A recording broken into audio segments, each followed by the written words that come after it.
세 번째는 관리단 집회 소집 통지에 관한 내용입니다. 소집 통지는 정말 중요한데요. 그래서 관련된 법률 규정을 꼼꼼히 한번 같이 살펴보도록 하겠습니다. 제34조 집회 소집 통지입니다. 제1항 관리단 집회를 소집하려면 관리단 집회 일주일 전에 회의의 목적사항을 구체적으로 밝혀 각 구분 소유자에게 통지하여야 한다. 다만 이 기간은 규약으로 달리 정할 수 있다. 그러니까 회의의 목적사항이라는 것은 안건을 말합니다. 안건을 구체적으로 기재해서 소집 통지서를 일주일 전에 보내야 한다라고 되어 있습니다. 제2항 전유 부분을 여럿이 공유하고 있는 경우에는 제1항의 소집 통지는 의결권을 행사할 자에게 통지하면 됩니다. 제3항 제1항의 소집 통지는 구분 소유자가 관리인에게 따로 통지 장소를 제출하였으면 그 장소로 발송하고 제출하지 않았으면 구분 소유자가 소유하는 전유 부분이 있는 장소로 발송하면 됩니다. 이 경우에 소집 통지는 통상적으로 도달할 시기에 도달한 것으로 봅니다. 보신 것처럼 관리단 집회 소집 통지를 할 때는 관리단 집회일 일주일 전에 안건을 구체적으로 기재해서 소집 통지서를 보내야 합니다. 반드시 안건을 꼭 기재해야 합니다. 그리고 일주일 전이라고 하는 것은 관리단 집회일로부터 마이너스 8일을 한 날짜를 의미합니다. 그리고 우리 법원은 소집 통지와 관련하여 완화된 발신주의를 적용하여 판단합니다. 즉 소집 통지서를 일주일 전에 도달하게 해야 하는 것은 아니고 일주일 전에 소집 통지서를 발송하면 문제가 없다는 것입니다. 소송에서는 소집 통지서를 발송한 것을 소집권자가 입증을 해야 하는데요. 이를 대비해서 등기나 준등기로 보내는 것이 좋습니다. 그런데 저희는 준등기로 보내시는 것을 추천드립니다. 준등기는 쉽게 말해서 배송은 등기처럼 되지만 수취인이 직접 받을 필요 없이 우편함에 넣어주는 우편물 배송 서비스입니다. 그래서 등기로 보내는 경우에는 주소지에 사람이 없으면 송달이 안 되는 경우도 꽤 많은데 준등기는 우편함에 넣어주기 때문에 송달 실패가 웬만해선 발생하지 않습니다.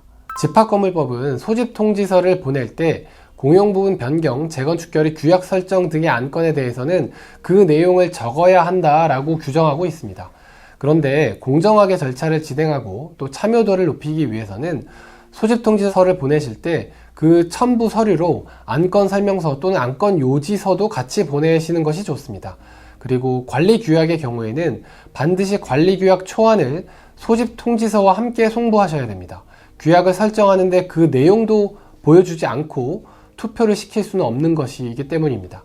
규약을 첨부하지 않았을 때 규약 설정 결의가 무효라고 본 판결례도 존재합니다. 소집 통지서를 보내실 때는 구분 소유자가 관리인에게 따로 통지 장소를 제출했으면 그 장소로 발송하고 제출하지 않았으면 그 전유 부분 호실로 발송을 하면 됩니다. 그런데 요즘에는 투자 목적으로 소유하는 분들의 경우에는 그 전유 부분에 거주하지 않는 경우가 매우 많습니다. 그렇기 때문에 전유 부분으로만 보냈을 때 소집 통지서를 못 받았다라는 항의가 많이 들어올 수 있습니다. 그래서 가급적이면 전유 부분과 구분 소유자의 등기부상 주소지 또는 실제 주소지로 중복해서 발송하시는 것이 좋습니다. 또 소집권자인 구분 소유자들 전체 명단을 꼭 소집 통지서에 첨부하시는 것이 필요합니다. 5분의 1 이상의 구분 소유자들의 명단을 첨부하지 않은 경우에 법원은 이를 절차상 하자로 보고 있고 이것 때문에 관리단 집회가 무효가 되는 경우도 종종 발생합니다. 관련된 판결을 잠깐 보고 넘어가겠는데요.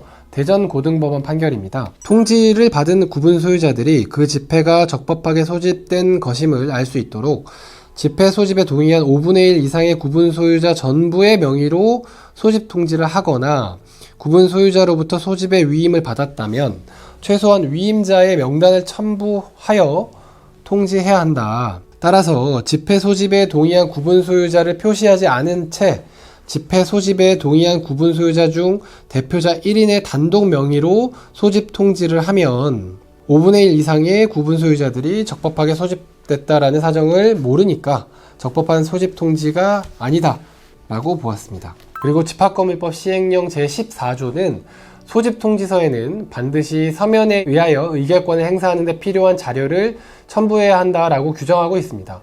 법으로 정하고 있지는 않지만 소집 통지서에 위임장 양식도 함께 첨부하는 것이 좋습니다. 관련된 규정을 보면 제38조인데요. 제3항 34조에 따른 관리단 집회의 소집 통지를 할 때에는 제2항에 따라 의결권을 행사할 수 있다는 내용과 구체적인 의결권 행사 방법을 명확히 밝혀야 한다 라고 되어 있고요. 시행령에는 제14조를 보겠습니다. 제1항 관리단 집회 소집 통지를 할 때에는 서면에 의한 의결권을 행사하는 데 필요한 자료를 첨부해야 한다라고 되어 있습니다.